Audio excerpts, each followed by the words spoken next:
आज या ठिकाणी मुंबई महानगरपालिकेच्या मुख्यालयातील आपत्कालीन व्यवस्था कक्षाला त्या ठिकाणी मी स्वतः आलो। माननीय आयुक्त गगराणी साहेब, अतिरिक्त आयुक्त तिन्ही आणि आपत्ती व्यवस्थापन डिझास्टर मॅनेजमेंटचे प्रमुख या सगळ्यांबरोबर त्या ठिकाणची असलेली सर्व माहिती घेतली, बैठकी केली।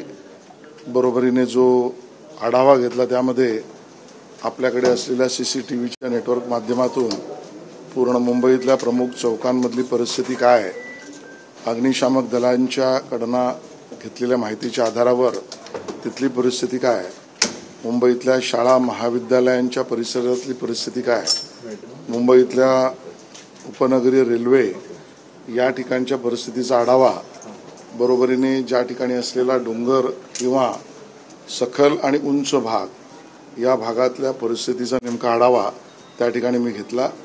या ठिकाणी मला हे जरूर नमूद करायचं आहे की मुंबई महानगरपालिका प्रशासन असो, मी स्वतः पोलीस आयुक्तांशी बोललो, सह आयुक्त पोलीस ट्रॅफिक यांच्याशी बोललोय आणि बरोबरीने या सगळ्यामध्ये सर्व ठिकाणी महापालिका असो, पोलीस असो, अन्य यंत्रणा असो यांचे अधिकारी हे ऑन साईट जागेवर आहेत।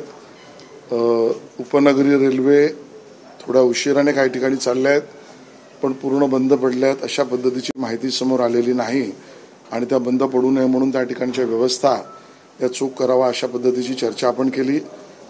महत्त्वाच्या टर्मिनल्स दादर असो, CST असो, कुर्ला असो, अन्य ठिकाणी सायन असो, या ठिकाणी जर जास्ती प्रवासी संख्या उशिरा रेल्वे चालल्यामुळे जर झाली, आता तशी परिस्थिती नाही आपण झालीच, तर त्या ठिकाणी BSTच्या बसेसच्या व्यवस्था करणे याबद्दलचा आढावा आणि तशा सूचना दिलेल्या आहेत।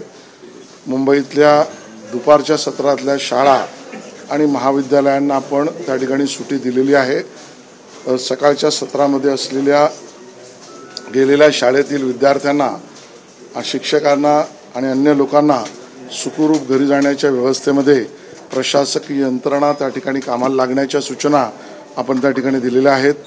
मुंबईतील गांधी मार्केट असो, वडाळा असो, अंधेरी सबवे असो, हिंदमाता असो, अशा काही ठिकाणी पाणी जरूर त्या ठिकाणी तुंबलेलं चित्र आहे।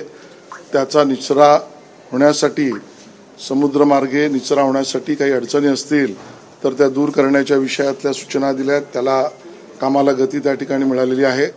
काही 40-50 ठिकाणी फांद्या आणि काही ठिकाणी झाडं ही पडल्याची तक्रार समोर आलेली आहे। त्या बाबतीमध्ये जर फांद्या किंवा झाडं पडून त्या ठिकाणी रस्ता किंवा फुटपाथ अडथळा निर्माण झाला असेल तर त्याला इमिजिएटली कटर्स लावून त्या रिमूव्ह करणं याची व्यवस्था उभी करण्याची सूचना दिल्या। त्याही कामाला आपली यंत्रणा लागली आहे।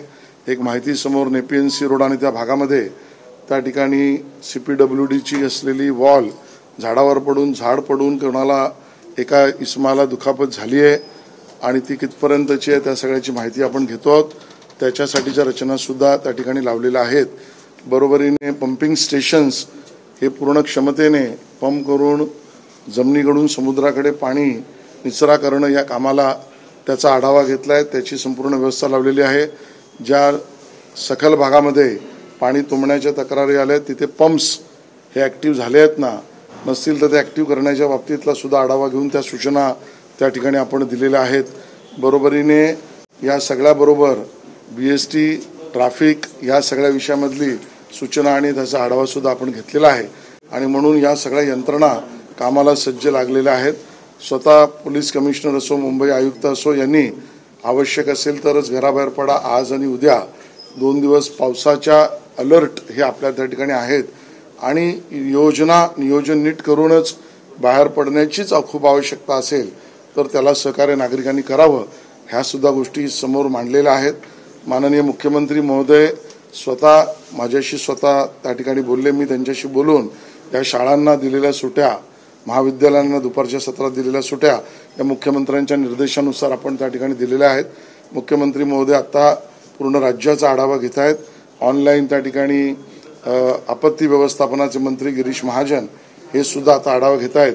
मी सुद्धा माननीय मुख्यमंत्र्यांच्या बैठकीसाठी आता मंत्रालयात त्या ठिकाणी पूर्ण आढावा घेण्यासाठी जात आहे.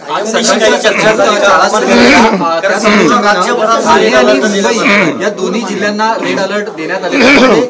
शाळकरी मुलांच्या बाबतीत उद्याच्या बाबतीत काही निर्णय घेतला जाणार आहे, कारण का आज सकाळच्या सत्रात अंदाज न आल्यामुळे शाळा सुरू झाल्या त्यानंतर आपण दुपारच्या सत्रातील शाळा बंद केल्या. 48 तासांचा हा रेड अलर्ट दिलेला आहे, त्यामुळे उद्या शाळा सुरू असणार आहेत का? हे खरं आहे की वेधशाळेने दिलेला अंदाज हा आज आणि उद्या दोन्हीचा काळजी घ्यावी असाच आहे. या विषयामध्ये पूर्ण माहिती घेण्याचं काम त्या जिल्ह्यातून जिल्हाधिकाऱ्यांच्या मार्फत, नगरपालिका, महानगरपालिका व्यवस्थापन कक्ष या माध्यमातून आपत्ती व्यवस्थापनाच्या विभागाचे मंत्री गिरीश महाजन आत्ता ऑनलाईन बैठक घेतातच आहेत. माननीय मुख्यमंत्र्यांबरोबरच्या बैठकीत आज आणि उद्या वेधशाळेने दिलेल्या पूर्ण अंदाजाच्या आधारावर राज्य सरकार निर्णय करेल. तो थोड्या वेळात माननीय मुख्यमंत्री महोदयांबरोबरच्या बैठकीत घोषित है.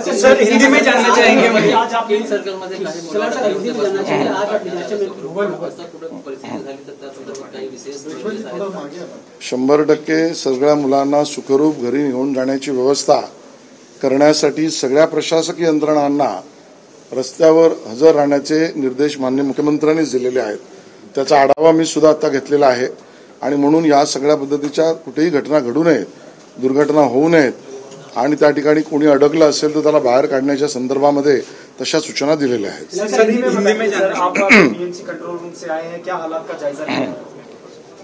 मैं स्वयं आज मुंबई महानगर पालिका के डिजास्टर मैनेजमेंट कक्ष में स्वयं यहाँ आया हूँ.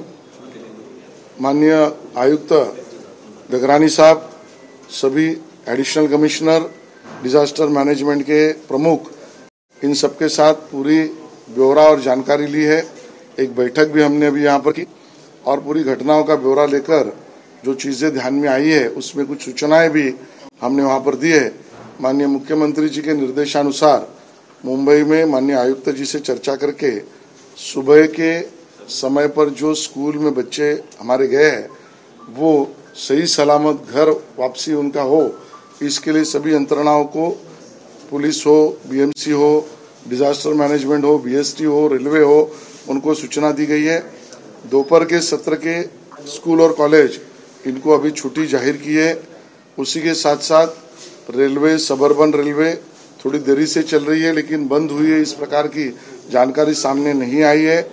लेकिन उसके बारे में भी रेलवे की जो यानी वाहतूक है वो सुखरूप चले, इस प्रकार की से जो भी चीजें आवश्यक करनी चाहिए उसकी, दादर टर्मिनल्स हो, सीएसटी टर्मिनल्स हो, कुर्ला हो, सायन हो, ऐसे टर्मिनल्स में प्रवासियों की संख्या अगर बढ़ती है देरी से अगर रेलवे चलने के कारण, तो उनको अल्टरनेटिव बीएसटी भी व्यवस्था बसेस की दी जाए, इस प्रकार की सूचनाएं और उसके कार्य में भी अपने लोग लग चुके हैं.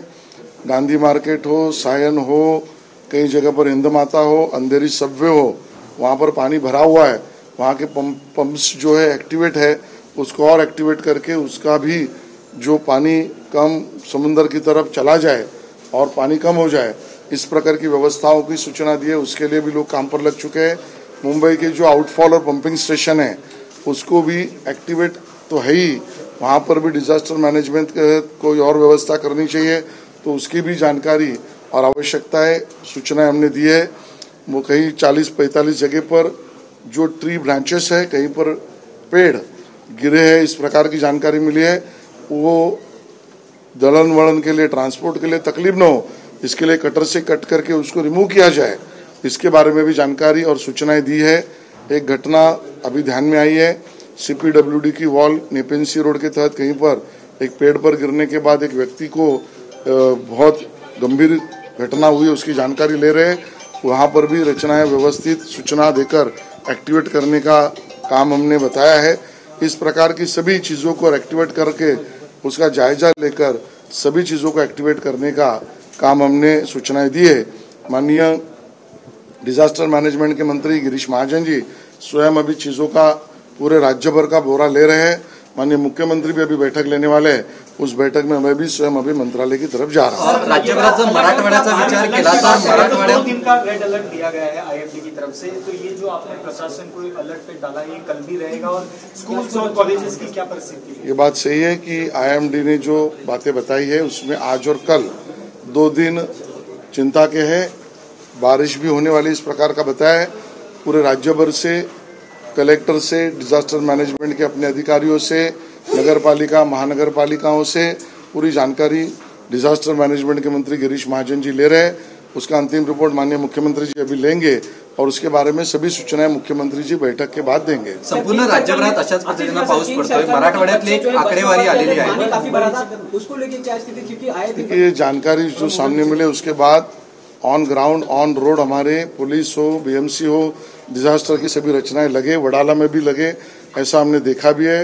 और कोई भी ऐसी अप्रिय घटना न घटे और कोई अगर कहीं पर फंसा है तो उसको निकालने की व्यवस्थाओं की सूचना दी गई है। महाराष्ट्रात अशाच पद्धतीनं पाऊस पडतोय। मराठवाड्यातली एक आकडेवारी आलेली आहे। 6 नागरिकांचा मृत्यू झालेला आहे आणि जवळपास 107 जनावरं ही मृत्युमुखी पडलेले आहेत। तुम्ही म्हटलात की मुख्यमंत्र्यांसोबत बैठक आहे, त्याच्या बाबतीत अधिक काही तुमच्याकडे माहिती आलेली आहे? प्रत्यक्ष माझ्याकडे यातली माहिती नाही, पण अशी कुठली घटना घडूच नाही, पण घडली असेल किंवा घडणार असेल तर त्याबद्दल पूर्ण माहिती गिरीश महाजनजी आता घेत आहेत आणि काहीच वेळात मुख्यमंत्री महोदयांच्या बैठकीमध्ये याच्या बाबतीमध्ये पूर्ण विचारांती राज्यभराचा निर्णय घोषित केला जाईल। पावसामुळे धरणांमधला पाणीसाठा मोठ्या प्रमाणामध्ये वाढणार आहे। आंध्र असेल, कर्नाटक असेल, शेजारच्या राज्यांशी काही संपर्क साधला जाणार आहे का? आवश्यक तो संपर्क सर्व राज्य, सर्व धरणं, धरणांना नद्यातून येणारं पाणी, नद्या ज्या वाहणाऱ्या अन्य राज्यातून त्यातल्या असलेल्या पातळी, या सगळ्याची आकडेवारी हा आता राज्य सरकारकडे आली आहे। त्याचा आढावा पण सन्माननीय महाजन साहेब घेत आहेत। माननीय मुख्यमंत्र्यांच्या बैठकीत आता निर्णय त्याबद्दलचा होईल। चलो